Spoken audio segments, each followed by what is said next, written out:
And we are live. How's it going, everyone? Super excited today because we have a special guest building decentralized asset management on Solana. So there's a lot going on here, and they're really just looking to simplify a lot of the processes we see within DeFi. So I'm not going to take too long on the introduction here, but I'm excited to have Anas, the founder of Investin, join me today. How's it going? Hey, Greg. It's great. Yeah, amazing to have you on here. Threw on that little intro there with the skier because Solana News is here at Mountain Dow in Utah. So that's just a little fun intro we had there. But overall, in general, Nas, I'm curious just for some context, if you could lay some groundwork for what Investin is a little bit better than I did in the intro there. sure. So to start with, basically giving the line like Investin is basically a decentralized fund management protocol where we are working to bring all of the DeFi major protocols into one account and allow traders to have access to all their positions and DeFi related positions through one interface, which is basically a front end to one PDA. And along with that, if they are profitable in managing their positions across major DeFi protocols, they can open up their fund and access to capital with near zero interest. If they are profitable, they can make a lot more money for themselves and for the investors and have the hedge fund basically start their own on-chain hedge fund career on in DeFi as well. Because there are a lot of opportunities in DeFi, be it with friction, Mango, like just simple Radium swaps or Orca swaps, and basically we are also working with Jupiter to bring all the swaps. So basically at Investin, what we are trying to do is like build one DeFi aggregator with an option of having fund management as well. So all things asset management are we looking at Investin. Yeah, And as the name that's says, invest in. yeah, that's super interesting. And we're definitely seeing a lot more projects understand the importance of composability and really connecting into all these DeFi building blocks.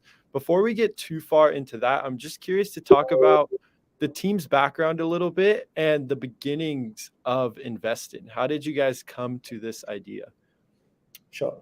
So before this, basically when I was in my when I was in my high school, I started looking into Bitcoin, and I used to basically get on to the click farms and get some sats for my uh, pocket cash, and it basically intrigued me when Bitcoin went from like $2,000 to $10,000, and my sats were worth something there, and that pretty much sparked around in me. And when I got into my college, I started trading, and I used to market make on BitMEX, and with that I started my own crypto desk, which I was running a good amount. And in that time I had this issue where I was making good money, but it was pretty hard to expand my offering to a lot of investors.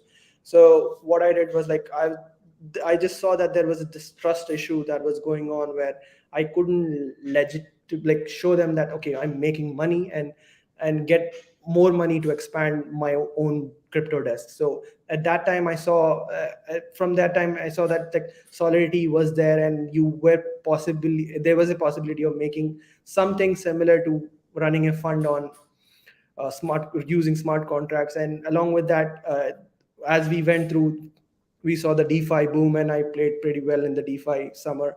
And particularly at that time, we started working with building something around Investin. And during at that time, we all remember we had the COVID thing happen, and I had a lot of good friends who had good backgrounds in CS, and I just reached out to them in their free time, and they were like, "Okay, guy, it looks good," and I pitched them to and get on part time working on Investin and started to build something in Solidity. But again, the Solana hackathon came, and I saw that Serum and Mango were doing pretty well, and those two projects was open source as well.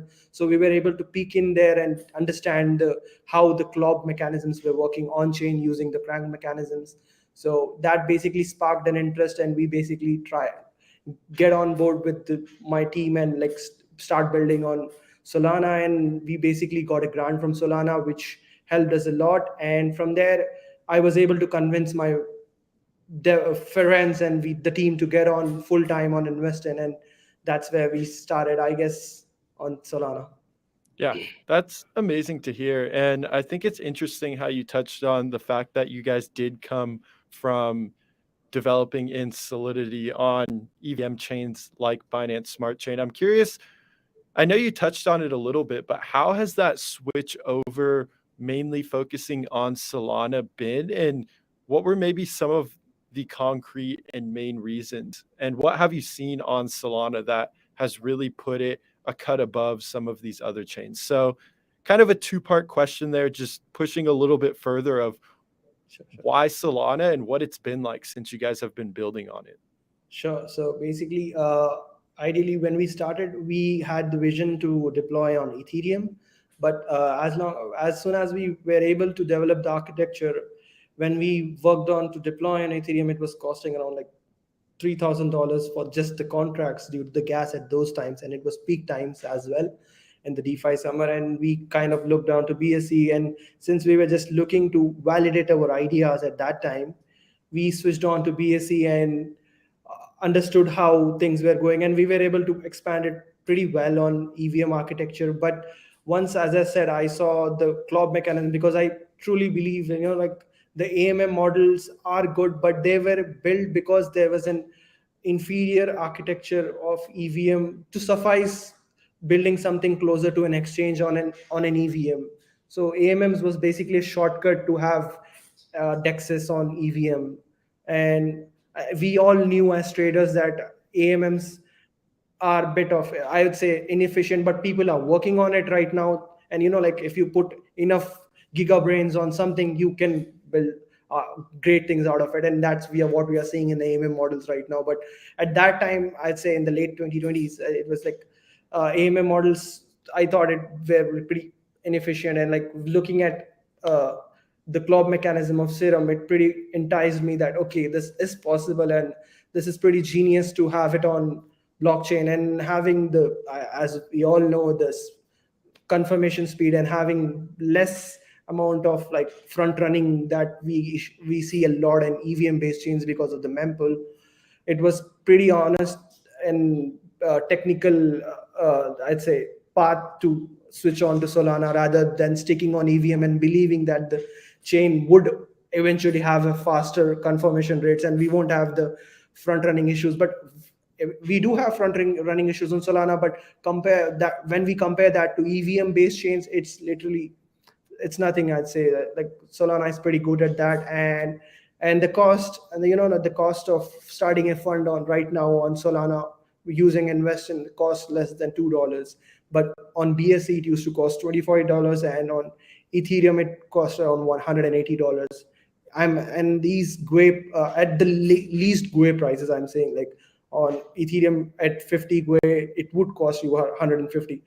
If you imagine at 300 GUI it would be like, I think, 200, like $400. So at that way, and the way Solana is built with the the parallel computation thing is also pretty, to be honest, genius work from Tolia, as I said. And that basically led us to make the switch. And I'd say it was pretty rough when we started, but given that the openings that we saw using Rust as base level and having the choice of building whatever we can on Solana, but we do have the limitations of compute and accounts, I know that. But having that open area of like building with the fastest blockchain basically opens your mind. And like currently the architecture that we are saying that we will develop, invest in over like 6 to 7 protocols, composing over them is pretty honest. Like the architecture is, it wouldn't be possible on EVM. It's only possible due to the statelessness of Solana. Yeah. It's amazing how you touched on the fact that you guys will be composing on so many protocols. A big question I like to ask as we get into a landscape where composability is something that a ton of protocols, investors, and even users are focusing on, reducing friction between platforms. I'm curious, what is the aspects from a developer point of view when you start to interact and really use all of these different smart contracts? What is the thought on the smart contract security behind these things? And what is just the general outlook? I think this is very important to touch on. And also, a big thing is that at this current point in time, maybe users don't completely understand smart contract security and the fact that it can happen to any protocol. There's measures to take place that can reduce it, but even things like auditing firms aren't perfect. So I think it's just always important to gloss on this, especially as we get into protocols that do have a composable layer interacting with a handful of other protocols. Yeah, and we sort of, first of all, I'd say, like, just for when we compose over any protocol, we basically we compose over the protocols that are like the foundation of DeFi, I would say. Currently, we have Radium, Orca, and Mango markets integrated into Investin, and we all know, like, these protocols basically define what DeFi is on Solana right now. If I honestly, if I'm saying what, and going ahead as well with the integration part as well, and the composability, we'll only look forward on integrating protocols that have basically cemented their role in DeFi on Solana. And going back to how safe Investin is, I would say, like, we are currently working our best to get the contracts audited. And currently, the priority of us is just to make sure the audit gets done and we open source the protocol as well. And we believe the architecture that we are using is going to open up a lot of genius people to work with us as well as soon as we open source, because the mechanism that we use at Investin basically lets you compose over any protocol that is live on Solana. Given there are some restrictions, I'm sure well aware of that, but if those restrictions are given a pass, you can basically integrate anything. And basically, like, the pooling mechanism is pretty honestly the best genius thing that we have in DeFi. And being openly on blockchain, doing that openly on blockchain basically lets anyone come along together, get a community around a fund, get traders along and do the trading and show off that they can actually perform well in the markets. And I think that's the biggest mode that we're gonna open up in blockchain, all things with blockchain asset management. Yeah, that's super interesting. And just to ask a little bit further, how important do you really think it is to integrate with all of these different protocols? What would it look like before something like Investin? Would it even be possible to do a lot of these things? There's so many different protocols. How does Investin really fill in this gap? And what I'm getting at is just how can you outline the actual scale or importance of integrating across all of these protocols? Yeah. So basically, I'd say uh, there are a lot of traders who know what they are doing in DeFi. We all know that, and there are a lot of profitable traders, and there are a lot of traders who are trying to get in their feet in the space as well. And I believe uh, these traders can basically have an edge when they handle all the positions from one account and have the accountability done through one account and have an open show of how they perform well in the markets. Like, currently, if we saw today, we had the Ukraine war thing going on, and due to that, market slid around 10%. And there were a lot of traders who were able to do perform well. And I would say, using the perpetuals that we integrated using Mango, a lot of traders know how to hedge their positions during uncertain times. Not a lot of people know that. And crypto being a lot of, like, crypto is pretty volatile, as we all know. And the class of 2017 degen traders, they are pretty much playing well in this market since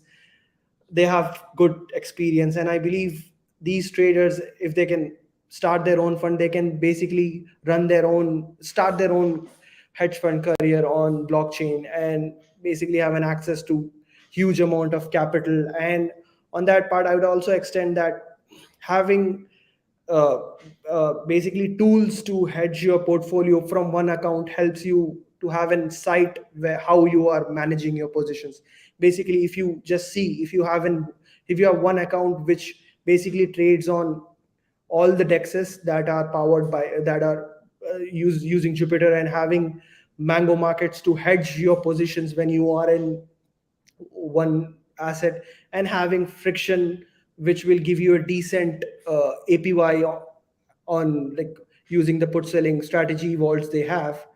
I believe there is a good use case that we are trying to build here at Investin, where traders who are looking to manage their positions, or traders who are looking to expand their uh, get access to huge capital, can basically use Investin and open up their I'd say tool set, and open up their tool set and also show the world how greatly they can benefit them in any kind of market. And like Investin is the first protocol on any blockchain that integrated in a perpetual market through which you can basically pool funds and leverage trade. This was the first time, this is the first protocol, and currently the only live protocol on any blockchain that lets you pool money and leverage trade on any on a decentralized exchange. And with that, we also had this option for market making funds that was basically proposed by Daffy, that he gave us the idea that okay, if you can start a fund, you can also start a market making fund using this uh, vaults, and where you can basically pool money, and if there is a good market maker who's able to generate a steady or great uh, value for the money, they can basically start their fund and show their performance and get access to more capital at zero interest rate, and basically profit for everyone as well. And with that, I'd say you can also start and fund that. There's this called del new I just forgot basis trading thing, where you basically have a position on and you collect the yield over your funding rate on the perps as well. You can do that using Investin right now.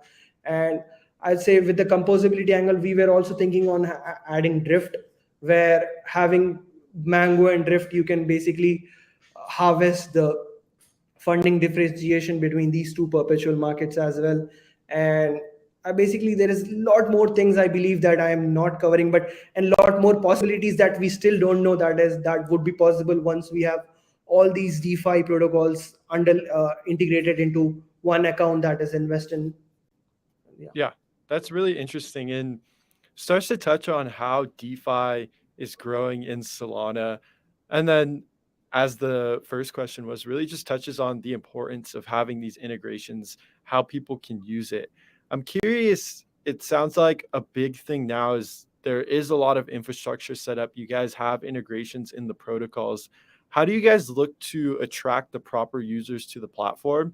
And what kind of users are you looking for? It sounds like there's almost two different types here, people who are using the funds and managing them, but then also users who just want to join in potentially. Exactly. So currently our focus is on to building something that attracts traders to hop on to invest in, and basically give them the same experience that they are you getting at FTX or Binance, and having them the freedom of showing their performance. And we are also working on like making sure if they want to hide their funds, like just to make sure they make their funds private, they can also do that and run their fund in a private fashion with a private pool of investors. If they want, they can do that. And I'd say on the incentivization side, we basically are looking to run some kind of competitions or performance mining program, in which we basically give off the main invest in token, which is the governance and the revenue generating token of the protocol, to profitable traders as well. And we are currently working on a mechanism where we are able to score these profitable traders on a weekly basis, and and basically distribute the revenue between these profitable traders only, and start this incentivization cycle where profitable traders join invest in and get a share of the revenue that they are going to bring through their profitability. I believe this, if we start on this snowball effect where there is decent amount of revenue being generated by the protocol, and there are decent amount of revenue that is given out by protocol, and traders who are profitable can basically come on and show their profitability, get along, and have a good score in the leaderboard and start collecting the revenue that they are going to bring to the protocol, would basically, I believe, incentivize more traders to join invest in. And once we have a pool of good traders who are showing good on chain, great or good on chain performance, I believe these traders would open up and show, like, like money follows money. Like if there are people who are making money, you cannot stay hidden for a long time. Like people will eventually find out. And basically, from there, I would believe the traders would just get in and share their fund performance and get on more investors. And from there, currently I would say, like, we are focused on getting traders on board who are profitable. Once we are done with that, we'll focus on strategies on getting investors for them as well. Yeah, that's amazing to hear. And I think a big thing as you're going through this, it makes sense to incentivize these profitable traders. I think one big thing is not everybody is a profitable trader. So I'm just curious, as how has it been so far trying to attract these traders? What is just the overall litmus test of what it's been like attracting profitable traders? It definitely doesn't seem like it's something that will necessarily be easy, but with things like incentives and sharing revenue, also attracting investors, it sounds like it could be possible to create positive economic incentives. I'm just curious, how has it been so far trying to attract these traders and also track the performance? True. So I'd say uh, on the trading side, we have seen some profitable traders. On the profitability angle, like in crypto, we have this vague concept of having huge returns. And I'd say at Investin, we are not looking at those multipliers. What we are looking at is like decent performance who can basically outperform Bitcoin at the very least. And that is the reason why we basically calculate some ratios, and the scoring mechanism is basically tracked against Bitcoin performance with the performance of the fund. So we are basically looking at traders who are able to outperform Bitcoin on general. And I'd say it's a bit hard to get on the profitable traders on board and invest in. So far, that's the experience that I have looked at. And I believe for those reasons, what we are trying to do is like bring on bring on some great integrations and ce- centralized exchange feeling on invest in. Right now, if you start a fund, and the way the UI works and the way the UI looks and the latency of things happening, we are actually working to bring those things very close to the way FTX and Binance offers. And from there, add I'd say add protocols that helps these traders to manage risk in any kind of markets, be it bearish market, bullish market, or sideways market. Traders should be able to make money out of those markets and basically give a decent returns of around like 40 to 50% per annum at the very least. And just to attract these traders, we believe we have to add in the integrations that makes stuff possible for these traders. I would say, like, the way right now that the thing we are working on is like integrating Jupiter. Like Jupiter is something that was built just for it wasn't built for integrating into fund management, but we are currently working our asses out to basically get in Jupiter. And this would be the first time where Jupiter programs are being integrated into, like, basically doing a CPI into Jupiter through an external program. Currently, all the integrations that people are doing with Jupiter is through an SDK, and it's all from outside using their own accounts. But with Investin, people, the fund will basically interact with Jupiter. And after Jupiter, I believe having Synthetify, which will soon offer non-crypto assets like gold, silver, S&P 500, will also open up a lot of avenues for traders to make money in markets. And not only be it crypto, like anywhere. And but as I said, at a decent rate of 40% APY per annum. Because like fund management is a long-term game. I would say it is not about making money in 3 months and running off like most of the people do. It's about the long-term gain and how you outperform the major assets in the crypto, like Bitcoin, Ethereum, or Solana. And basically that's the moat we are trying to build for traders at Investin, so that they join us and don't feel like joining any, I'd say, like a DeFi protocol. They just should have the feeling of joining an FTX like protocol, that the same safety feeling they have with the centralized exchanges, the same smooth experience they have, with the added advantage of it being a blockchain based protocol where everything is on chain and nothing cannot be fudged, since all the performance and all the uh, trades are handled by smart contracts that are permissionlessly running on a stateless blockchain. So yeah, that's where we Yeah. are at. Yeah. Yeah, that's amazing to hear, Anas. And the goals are very audacious, but they look to tackle problems that need to be done. And I think it's amazing seeing that you guys are working to integrate and really just build this decentralized asset managed protocol because you guys have identified the need for it because of all those things that you mentioned, the smoothness and composability of something like a centralized exchange, but then taking it off chain and utilizing smart contracts and trying to make it in a trustless and decentralized manner. Definitely is super interesting and curious to watch how it continues to pan out. It looks like you guys have had success up to this point, which is super cool, especially seeing you guys notice innovation and jump over to Solana. That's something similar for myself. I was doing a lot of interviews, writing, editing on Binance Smart Chain, but also found myself over on Solana just because of the sheer amount of innovation that was on the chain. And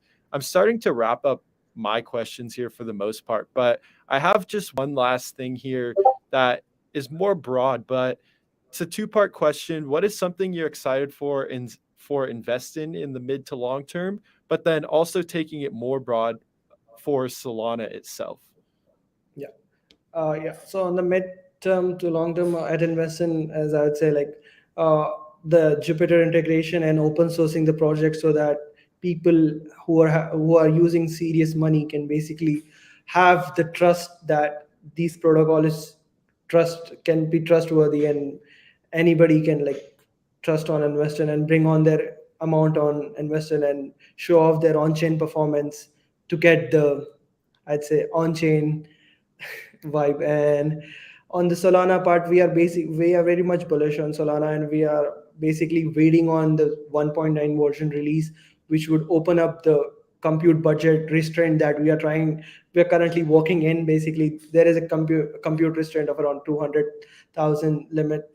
So that is going to be capped off, and we're going to have a higher computer limit of around like 1.6 million to, I think, 2.2. I don't know, there are numbers between these two. So basically, once that is done, I believe that would be done by Q2. I don't know, hopefully by early Q2. But that basically opens up a lot of things for the composable protocols that are focused on composability, I would say. Because because currently we are working in restrained architecture on Solana, but with the given restraints we are able to achieve these kind of stuff that wasn't possible on EVM. But given when the restraints are opens up, there will be a lot of stuff that can be done on Solana that wasn't possible to be on blockchain, frankly speaking. And people talking about like I'd say a lot of stuff would open up. And like the imagination, like there is a limit to one where stuff can go.